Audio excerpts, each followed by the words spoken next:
Sebagai mukadimah, ibu-ibu sekalian, kita perhatikan dulu prinsip mengaji ya. Nah, ini prinsip mengaji yang banyak ditinggalkan dalam proses mengaji, baik di pesantren maupun di majelis ilmu ya, dan sebagainya lah. Jadi pertama, Sayyidina Ali bin Abi Thalib, beliau berkata, laula tarbiyatu rabbi lama a'raftu rabbi. Jadi kata Sayyidina Ali, kalau bukan karena bimbingan Allah, maka aku tidak akan mengenal Allah. Jadi yang harus kita cari itu, ibu-ibu sekalian, adalah dalam setiap majelis atau pesantren itu, yang kita cari adalah bimbingan Allahnya, ya, bukan sekedar ilmu. Jadi jangan asal pesantren, jangan asal sekolah, atau jangan asal majelis, ya. Karena kata Sayyidina Ali, tidak mungkin kita mengenal Allah kalau tidak dituntun ke Allah, gitu, dibimbing ke Allah. Ya. Jadi tentunya utamanya adalah hidayah. Wa khazal murabil batinu yahsulu bisababi tarbiyatil murabbi dakhiri. Jadi berkata juga Sayyidina Ali bahwa pembimbing batin ini muncul karena ada pembimbing dohir. Ya. Jadi di majelis ilmu maupun di pesantren, untuk mendatangkan pembimbing, yaitu Allah yang akan membimbing kita atau hidayah dari Allah itu, perlu adanya pembimbing dohir. Nah, pembimbing dohir itu, siapa pembimbing dohir? Yang bisa mengenalkan kita kepada Allah, ya. Jadi bukan sekedar di pesantren itu cuma untuk diajarin nahwu shoroh, gitu ya, fikih, gitu. Tapi juga harus ada bimbingan dari kiainya untuk kita itu mengenal Allah, ya. Nah, sekarang gini ibu-ibu sekalian, siapa yang pasti bisa mengantar kita, ya, membimbing kita untuk mengenal kepada Allah? Ayo. Yang pasti bisa membawa kita itu mengenal presiden atau mengenal pimpinan, ya, pimpinan raja misalnya, siapa Bu?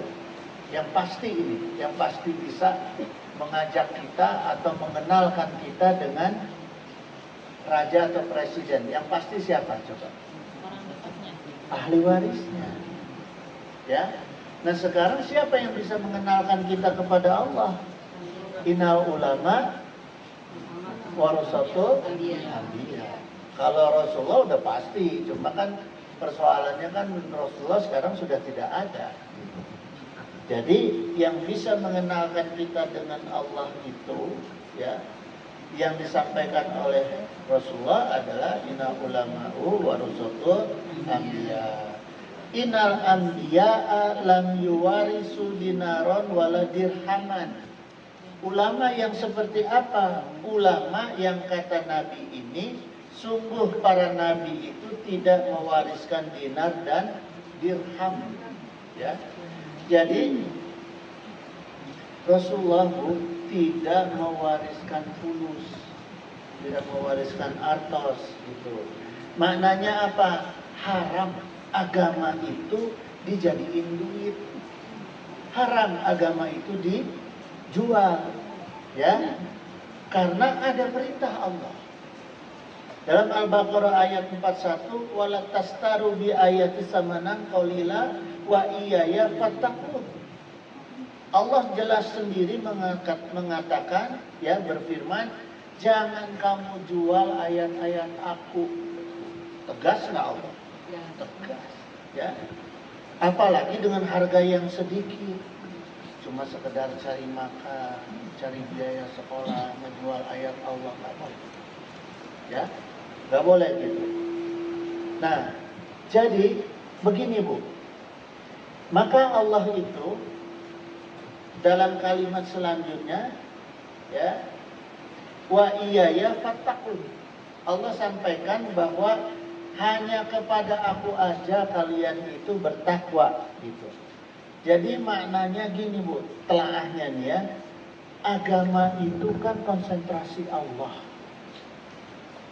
Kenapa agama itu? Buktinya apa agama itu menjadi konsentrasi Allah? Sampai Allah menurunkan malaikat, sampai Allah menurunkan para nabi dan rasul. Berarti Allah itu fokus dan konsentrasi di masalah agama. Bahkan Allah juga menurunkan tuntunannya, yaitu kitab suci. Ya. Gitu. Maka agama itu tidak boleh diakal-akali, apalagi dicampur aduk dengan urusan dunia. Nggak boleh. Gitu. Ya. Kan sekarang gini, nggak ada malaikat urusan ekonomi, ada nggak? Nggak ada. Ya, adanya malaikat pencabut nyawa, malaikat Jibril, Israfil, Ajrail dan sebagainya. Ya, ada nggak nabi atau rasul urusan perdagangan? Ya, maka yang pasti apa? Kalau untuk urusan dunia, Allah sampaikan nggak boleh dicampur aduk. Karena Allah tidak menurunkan khusus untuk urusan dunia, nggak ada. Gitu, ya, itu. Karena urusan dunia itu Allah sudah aturin masing-masing porsinya dengan adil. Ya, jadi nggak usah dianeh-anehin lah, nggak usah diakal-akalin, ya. Nah, maka yang diwariskan kepada Nabi dan Rasul itu innama wa rasul ilma. Jadi sungguh yang diwariskan kepada Nabi dan Rasul itu adalah ilmu urusan agama. Boleh nggak urusan dunia? Boleh. Ada juga. Maka Rasulullah itu mengajarkan perkara-perkara ilmu matematika, ya kan? Itu, ya. Maka ada Al-Jabar. Al-Jabar itu kan ulama Bu, yang menciptakan gitu, bukan orang kafir, bukan, ya. Nah, kemudian ibu-ibu sekalian, ya, karena banyak ulama, kiai atau ustadz yang bandel, ya, yang bandel nih, udah ditegaskan ke Allah yang Rasul ulah ngajual ayat, ulah ngajual hadis, masih kene aya nu bandel.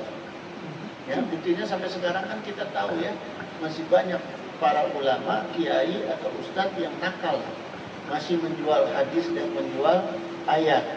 Maka diingatkan ke Allah dalam surat Al-Fatir ayat 28, innama yakhshallahu min ibadihil ulama. Ya.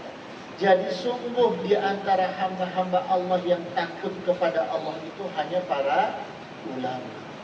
Jadi ulama yang boleh kita ikuti, boleh kita takdim, boleh kita gali ilmunya, hanya ulama yang takut kepada Allah. Bukan ulama yang takut nggak punya fulus, bukan ulama yang takut nggak dapat jabatan. Kalau udah ada ulama yang campur-campur urusannya dengan dunia, tinggalin. Ya, karena Allah yang perintah. Bukan Haji Aksa, Allah yang perintah, saya hanya membacakan. Ya. Nah kemudian ibu-ibu hadirin Allah, maka yang dimaksud oleh Sayyidina Ali, ya, kriteria seperti para ulama itu wahiyatal kinu kal anbiya'i wal awliya'i sirajil walidi, ya, yaitu para ahli talqin. Para ahli talqin itu para ulama, para yang guru, ya, atau mursyid, seperti para nabi dan rasul dan para pewaris mereka yang kesifatan dengan kesifatan waliullah. Gitu, ya. Artinya apa? Ulama-ulama yang kesifatan waliullah itu seperti apa? Ulama-ulama yang mengamalkan amalan khawasul khawas. Ya. Nah, ini ulama yang mengamalkan khawasul khawas itu adalah para ulama yang menjadi penerang zahir, ya, yang memberikan ilmunya secara ikhlas, yang mencari keridhaan Allah. Dan para ulama itu biasanya lebih dulu mencari ridha Allah daripada menyebarkan ilmu. Ya, contohnya gimana? Contohnya gini, Bu. Ya, maka sesungguhnya ibu-ibu sekalian, tidak gampang untuk jadi ulama husnun atau ulama yang pewaris Rasul yang sesungguhnya itu, ya. Bukan hanya yang bisa sekedar menyampaikan ilmu, kemudian cuma sekedar mengaku keturunan Nabi, bukan itu, ya. Tapi yang pasti itu ulamanya lisanul hali afsahu minal lisanil maqali. Ya. Jadi yang pasti itu ulama yang mengedepankan perbuatan amalnya, ya, yang lebih fasih daripada perkataannya. Artinya apa? Ulama itu yang bisa memberi contoh dan menjadi contoh. Kalau memberi contoh bisa aja, santri kamu sholat subuh 2 rakaat caranya begini, dia memberi contoh. Tapi kalau menjadi contoh berarti sudah menjadi amalan dia sehari, gitu, ya. Maka gini ibu-ibu sekalian, dulu itu di Gentur, ya, di Gentur itu Mama Satibi bikin sumur khusus. Sampai sekarang masih ada, itu namanya Cai Hijib, disebutnya Cai Hijib. Kenapa disebut Cai Hijib? Karena sumur itu khusus dibikinkan untuk para santri.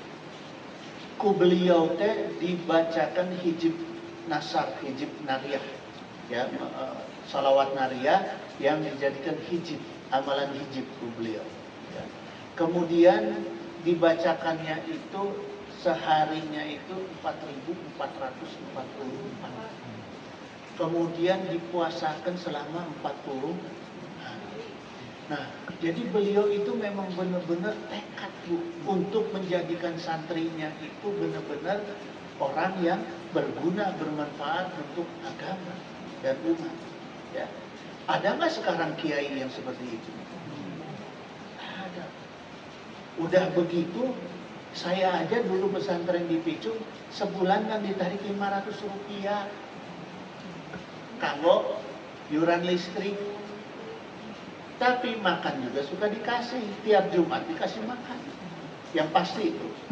Kadang-kadang tiap habis solawatan dikasih makan. Tapi yang pasti setiap habis sholat Jumat pasti dikasih makan. Bayar 500 dikasih makan, ada nggak yang gitu sekarang? Ya, jadi memang benar-benar ulama yang memang benar-benar ukurannya itu adalah yakhshallah, takut sama Allah, benar-benar istuning mencari ridha Allah.